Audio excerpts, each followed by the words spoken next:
Back in the early 90s, Sega was top dog of the gaming market, thanks to the hugely popular and successful game character that was Sonic the Hedgehog, having a total of 4 main series platforming games that would become the best-selling games on Sega's Genesis/Mega Drive console. Sega used Sonic to compete head-on with Nintendo's Mario, and when Mario made the transition to 3D gaming with Super Mario 64 on the Nintendo 64 in 1996, gamers were eagerly awaiting Sonic to do the same. Because the original Sonic team let go of the franchise after completion of Sonic & Knuckles in 1994 and was instead working on Nights into Dreams for the Sega Saturn, Sega assigned members of its Technical Institute to work on the big 3D Sonic title Sonic X-treme. Sonic X-treme would ultimately be cancelled due to lack of talent within the team, creating a figurative statement that only Sonic team would be capable of making the proper 3D Sonic game the Saturn needed, an idea upon which Sonic team agreed. To fill the time gap, Traveler's Tales ported their game Sonic 3D Flicky's Island for the Genesis/Mega Drive over to the Saturn in 1996 and created an all-new 3D Sonic racing game Sonic R in 1997. But the games didn't rub fans and critics alike the right way and failed to give the dying Saturn its much-needed boost. With the early cancellation of the Saturn, work for Sonic Team's secret project moved on to Sega's next generation console, the Dreamcast. Better late than never, the final result was a true 3D Sonic game titled Sonic Adventure, released as a launch title for the system in Japan in 1998 and in the West in 1999. The original version was very well received upon release, but the enhanced port for the GameCube and PC released 5 years later, Sonic Adventure DX Director's Cut, the version I personally grew up with, ended up getting mixed reviews all across the board. For a game being close to 20 years old, how well has Sonic Adventure aged, and most importantly, can I still recommend it to gamers not into Sonic titles in general? Because of the leap in technology from 16-bit hardware, Sonic Team wanted to put more emphasis on storytelling, so before anything else, there's a plot to discuss. A few millennia ago, a water god named Chaos was sealed away in the Master Emerald during its rage, to prevent it from doing damage to the world. Dr. Eggman studies the legend of Chaos, describing that it becomes stronger with every Chaos Emerald it's given, and frees Chaos from its slumber to use it for his plans to destroy the city. Sonic and Tails catch on to Eggman's intentions soon enough and set out to find as many Chaos Emeralds before Eggman. It's no award-winning material, but for a Sonic game, I think the plot is likable. Not too dark nor too lighthearted. My main gripe here is how the game follows the events of no less than 6 characters, of which, as I just said, only Sonic and Tails' actions influence the main plot. The other 4 characters have their own goals and villains that hardly mean anything to the situation around Chaos. Their scenarios have small related details, but the player is forced to complete them all to unlock the ultimate conclusion with Chaos in its ultimate form. For example, Amy's story involves her reuniting a little bird with its parents, which happens to have a Chaos Emerald with it. At some point, Eggman manages to obtain that emerald, which is also shown in Sonic's story by the way, so do I really need to know what Amy and the bird were up to beforehand to get to the final showdown with Chaos? I'd say no, but by this game's rules, yes. It's also sluggish how bits of the backstory on Chaos's rage and the people surrounding it are shoehorned into all of the character scenarios. Tying these loose ends together is not just confusing, but also irritating, as these quote-unquote flashbacks randomly interrupt the unrelated events of the character you happen to be following. The writers tried combining numerous individual stories into one large narrative, but when the actions of most characters add little of importance to the main plot, I would have preferred to see every character's story be entirely self-contained. Another reason why I'm against the 6 separate but at the same time sort of connected scenarios idea is the fact that characters sometimes go through the same events, meaning you'll be watching near identical cutscenes every now and then, possibly up to 4 times. They try changing these scenes for each character, but slightly altered lines is really not enough, and the character interaction isn't strong to begin with. It has its moments with mildly entertaining trash talk and nostalgic throwbacks to the old games, and I enjoy how silly and over the top big is, but oftentimes it's awkward with odd pacing or completely inconsequential lines. The most offending and cringeworthy is how the heroes, Sonic and Tails in particular, are portrayed as idiotic fools who just can't hold on to any Chaos Emerald they may have in their possession and make absolutely no effort to snatch them back before it's too late. The horrendous animations only add salt to the injury here. A lot of the same animations are reused over and over and aren't nice to look at anyway. Characters barely have any emotional expression, walk in place far too often and jarringly transition from one animation into another. The English dialogue also does not match the lip movement at all, but to give credit where credit's due, I think the voice acting isn't bad for a game released in 1998. Obviously we have far superior voice work nowadays, but I've heard worse in games from the late 90s and I think most of the cast could have done better had the dialogue itself been better. Shamefully enough, the presentation hasn't seen any boost whatsoever in the DX version. I understand it was a port of an older game and not a remake, but they could have at least tried to fix certain things up here. Alas, that is not the case and I think that is laziness at its finest. With all of that out of the way, it's time to get into the game itself. Because Sonic Adventure has 6 character stories, it also has 6 playable characters, of which everyone has a unique playstyle and different objectives in their stages. You know what they say, the more the merrier, but let's see if that saying applies here.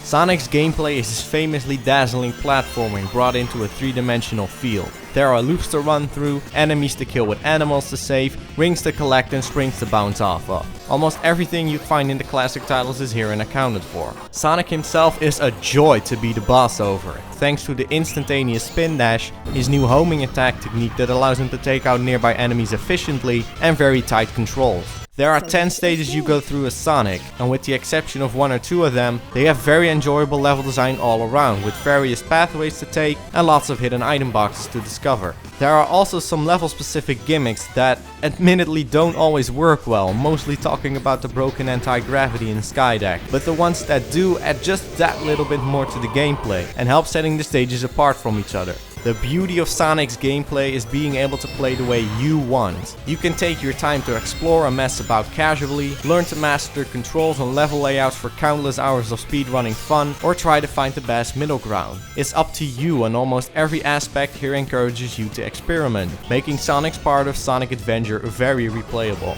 Inevitably there are going to be some challenges transitioning the tried and true Sonic formula into 3D. At times, things feel a bit too automated with the abundance of speed boosts and springs. There are small collision imperfections that tend to kill your momentum or you altogether, especially in the DX version for some reason, and the camera can be the most uncooperative thing in the world. It does the job well enough when you're playing a stage the intended way, but once you start performing tricky shortcuts and finding your own ways around things, the camera will often get stuck, failing to give you an idea of what you're doing when you need it to the most. Beyond that, Sonic's gameplay is a very solid first attempt that I personally think has yet to be topped fundamentally in any other 3D Sonic game, and it's still loads of fun to play today. Tails' gameplay shares a lot of elements with Sonic's in that it's the same high-speed platforming. However, your goal as Tails is not simply to reach the end of the level, but to race Sonic to the finish in friendly competition. At first glance, all seems well and good, as Tails is still a decently fast character, can fly like in the older games, and has the same great controls as Sonic. Unfortunately, the level design is not catered towards him at all. The majority of it is taken right from Sonic stages, meaning you can effortlessly break the game with Tails' ability to fly. So many obstacles can be flown over, and because Sonic can't do the same, there's absolutely no point in racing him. It's entirely one-sided. The fact that you only go through a small portion of only half of the stages you go through as Sonic further accentuates the issue that Tails' gameplay is a waste of time to me. I don't hate it, I just always have a better time simply replaying all the stages as Sonic instead. Luckily, I think Knuckles has been brought into 3D in a better fashion. After Eggman broke the Master Emerald to free Chaos, it's Knuckles' job as Guardian of the Emerald to retrieve all the scattered pieces. His gameplay is more about exploration in small sandbox maps, where you have to find 3 randomly located emerald pieces in a stage, with a total of 15 pieces across 5 stages, which can be found inside enemies, underground, or out in the open. Searching for emerald pieces sounds uninteresting, but I've actually never experienced it as such. Knuckles controls the way I expect him to. He can glide through the air and he can climb walls. The maps aren't big, there's a radar that will beep faster and faster the closer you get to an emerald piece, and Tikal can direct you to one in case you're at a loss. With Knuckles being so free-flowing and having assistance at hand for the hunting, playing as him is a comfortable time for me that is hardly ever frustrating. If only the developers could have found a finer balance between roaming around forever in and breezing through stages. Knuckles' scenario fails to leave a lasting impression on me because of its lack of substance. A shortcoming larger and a greater number of areas may have helped reduce. I do like the gameplay though, I merely think it doesn't tap into its full potential. Next up is Amy Rose, who made her debut in Sonic CD in 1993 and is now for the first time a playable character. Amy is always being chased by Zero, one of Eggman's robots out for a little flying companion Birdie, and has to reach the balloon at the end of the stage to escape Zero. Her gameplay is more reminiscent of a regular platformer, with its focus on overcoming stage hazards and obstacles rather than going fast and setting record times. To accommodate this playstyle, the level design in Amy's stages is different from Sonic's. This gives her more of her own identity in the game instead of being an inferior Sonic clone like Tails. This doesn't mean too much, however, seeing how the pacing of her gameplay is tiresome to say the least. Amy herself is so slow, lacking any sort of flow in the way she handles, and her hammer, her only means of attacking, kills all momentum when swung at a standstill. The level design in her stages, while unique to her, also falls short. When it's not plain dull with near empty hallways, it's needlessly drowned out. The second stage, Hot Shelter, forms the bulk of Amy's adventure and is a persistent game of stop and go where you have to do simple tasks that either require you to painstakingly wait before you can get a move on, or have you locating key items needed for the sake of opening doors. Sonic games were always about learning level layouts, understanding the controls, and then being able to clear stages very quickly with the experience you've gained. That element is sorely missing in the majority of Amy's gameplay. Fortunately, there are only 3 stages available to her, but regardless of such, I never look forward to playing as her.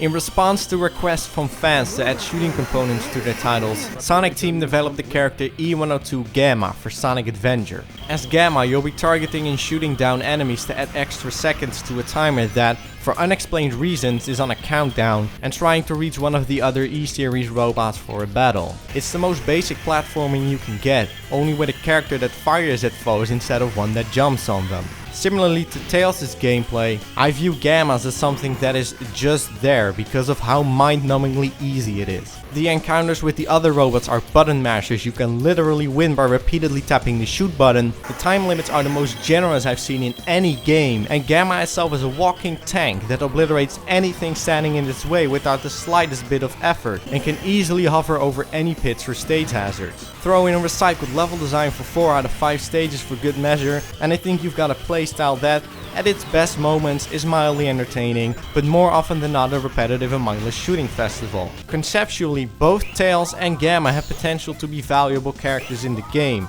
but the execution of their playstyles leave a lot to be desired, with copied level design from Sonic stages and the utter lack of challenge.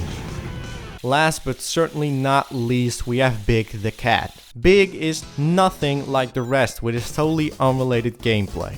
Fishing for his on the loose pal Froggy. All you do is sit on the sideline, cast out your lure, try to catch the attention of a fish, and finally reel it in. It is the epitome of boring and frustrating game design combined. Getting the attention of the right fish is tedious, complete with terrible camera angles and confusing controls, and the reeling itself can be an infuriating sanity tester. To keep things to the point, you can reel in fast or reel in slowly when a fish grabs the bait. The heavier the fish, the more resistance they give, and the easier your string will break depending on when and how fast you reel. Thankfully, catching Froggy isn't a problem once you get the hang of the mechanics. It can be done in 30 to 60 seconds per stage. The true struggle comes in catching heavy fish for extra emblems, the extra emblems being something I'll get into a bit later. You'll be trying to reel in 2 kilogram fish for minutes on end, and it's down to pure luck whether the fish stops taking cheap shots by swimming 10 meters or more away from you, while you're entirely out of control and can only hope and watch it doesn't do it again somewhere down the road. The precise weight of the fish also isn't indicated until you actually catch it, so you could have been trying to reel in the fish for God knows how long, only for it to weigh 1.9 kilograms in the end. My biggest problem with Big's gameplay, besides its being obligatory to beat the game, is that you do the exact same fishing in all 4 of his stages. Literally the only thing that changes is the location itself. Under no circumstance should a game ever be that monotonous. The cherry on top is that Big is the slowest character in the game. A major annoyance when traversing large sections in the game's hub worlds is him. Yes, because Super Mario 64 did it, Sonic Adventure had to incorporate 3 hub worlds, where you control your character like you would normally in search for the next action stage or cutscene. I've always been pro stage to stage progression instead of connecting them via hub worlds to keep things going, and it's no different here. I feel hub worlds serve nothing but to pad out the game, mostly when controlling a slow character in large areas as I just said, while adding insufficient worthwhile content. With that said though, I was never clueless of where to go next as it was mostly obvious, and in the odd situation it wasn't, I could always resort to Tikal for straightforward advice. There are a total of 12 emblems to find, and every character has a few moveset upgrades to obtain, so there's at least some purpose. You can also find a handful of minigames that reward you with emblems for completing them and setting high scores. Think of go-karting, whack-the-mole, sandboarding, or my personal favorite, the throwback axe the Sky Chase from Sonic the Hedgehog 2. They're nothing remarkable, but enjoyable and harmless little distractions from the main game nonetheless, even when they're mandatory for story progression. The last thing to discuss gameplay-wise would be the boss battles. Even though I am a huge fan of the classic Sonic games, I'll be the first to admit that the boss encounters are largely repetitive and too simple, and the same can be said for Sonic Adventure. Most of the time you're fighting the different transformations of chaos, requiring you to attack the head in repeated patterns. And since some character events cross over, it's not uncommon you'll be dealing with the same boss more than once with zero alterations. On the occasion, a few of the heroes bump into one another as well, leading to quick hissy fits that are so easy to win that it leaves you wondering why they're in the game in the first place. There are a couple of decent bosses, with special mention going to Viper at the end of Sonic's story, but sadly they're the minority. Outside of the main adventure mode, Sonic Adventure offers 2 additional objectives in trial mode for every single stage for every single character. They're basic goals like clearing a level with 50 rings or under a specific time limit, or in Big's case catching heavy fish that can double the game's length if you're up for it. For newcomers, these can prove to be pretty challenging, which is good, but experienced players are likely to meet the requirements for both objectives at once. The thing is, you have to play the stage twice anyway, since the game only grants you the emblem for the objective given at the start of the stage. I already find that irritating as Sonic, and if you recall what I said about Amy's gameplay for example, I don't think I need to explain why this is an issue to me. It also doesn't take a genius to figure out you can cheat in time challenges by restarting from the last checkpoint and using that to your advantage. Call it a nitpick and argue it's up to the player to abuse it, but bad game design is bad game design. The emblems for winning Chow races are undoubtedly the most time consuming, but because the Chow Garden is like a game within a game, I'll be covering that in a separate video to keep things streamlined. Collecting all 130 emblems gets you a Metal Sonic skin for Sonic in the DX version of the game, and exclusively on the GameCube, you unlock Game Gear games with them as well. A bit underwhelming to be honest, but in the Dreamcast version you get nothing at all. In case you're still hungry for more after the emblem hunting, the DX version also features an exclusive mission mode where you have to find mission cards in the hub worlds and then complete the task in a described action stage. It contains a hefty total of 60 missions for all characters combined, but most of them aren't very entertaining to do. Instead, they're vague messages telling you to find specific locations in the stage and then pop a balloon or destroy a group of enemies. When a mission is actually hard, it's always for preposterous reasons. Whether you have to grab things in front of you under dangerous circumstances with the camera facing the wrong direction, or are expected to be extremely precise with wonky collision issues and then be forced to replay the entire stage every time you fail. Completing missions unlocks more games for the Game Gear catalog, though again only in the GameCube port, rendering this entire mode pointless on any other platform. Personally, I've never cared for it and never bothered to finish it until I had to for this video. Now, as much as I've criticized this game in nearly every aspect, I have nothing but positive things to say when it comes to Sonic Adventure's graphics and sound.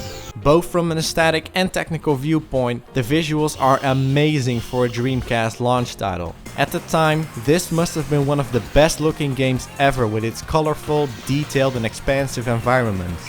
Sonic Adventure looks more modern compared to the 16-bit games, being based off of real-world locations in Central and South America that Sonic Team traveled to for inspiration. Yet it retains that bright and classic appeal in nearly all of its stage themes at a solid 30 frames per second. The DX version sports a graphical overhaul with updated character models, redone texture work and an overall brighter appearance. It also restored the frame rate to its originally intended 60 frames per second. And while I've heard complaints about it being inconsistent in the GameCube port specifically, I can't say I've had trouble with that since I recorded it from my Wii U for the best image quality. The Dreamcast and GameCube versions straight blows for the superior looking game, while the PC version, which the 2010 HD re-releases on PlayStation 3 and Xbox 360 are based on, ironically ranks the lowest with me. It may have the higher resolution, but the added fluff makes the game look unnaturally shiny.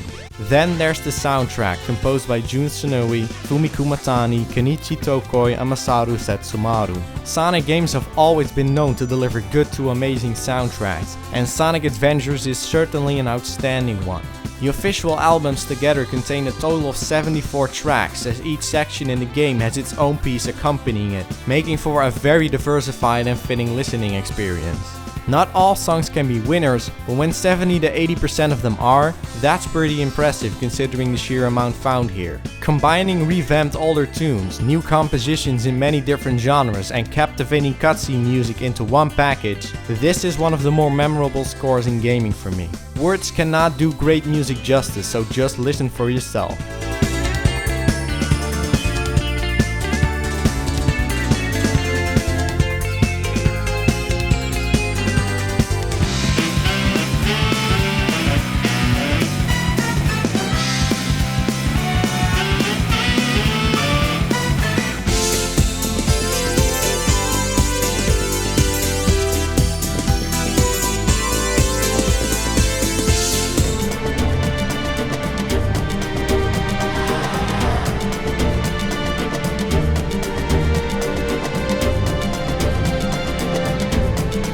Go check out more on YouTube if you like what you're hearing, and if you want, you can purchase the original soundtrack digitally on either Amazon or iTunes. In the end, what can I conclude about Sonic Adventure? It's difficult to give a final verdict because of how the game can go from really great to average to downright terrible. Director Takashi Iizuka wanted to incorporate a handful of playstyles with different goals and pacing in an ambitious attempt to stand out from all the other 3D platformers back in the late 90s. But this idea of cramming in as much as possible to draw in as many people as possible is exactly what brings Sonic Adventure down for me. The game lacks focus and a clear direction, making many of the playstyles seem underdeveloped and the experience as a whole disjointed. I always have a blast exploring or speedrunning through Sonic's action stages, but the rest of the game offers me nowhere near that level of entertainment, even if it's decent at points. Fantastic looks and sounds can only get it so far. If you want my honest opinion, I think the franchise would have had a much better first game in 3D if Sonic were the only playable character with all the time and effort put into him, like the original as a side-scroller in 1991. I wouldn't classify Sonic Adventure as a bad game the way it is, but unless you are content with picking out the best parts and not getting the full experience, it has too many glaring flaws that prevent it from earning my recommendation to any gamer who isn't a fan of Sonic the Hedgehog. Does its sequel fare any better with me? Let's find out next time when I'll be looking at Sonic Adventure 2.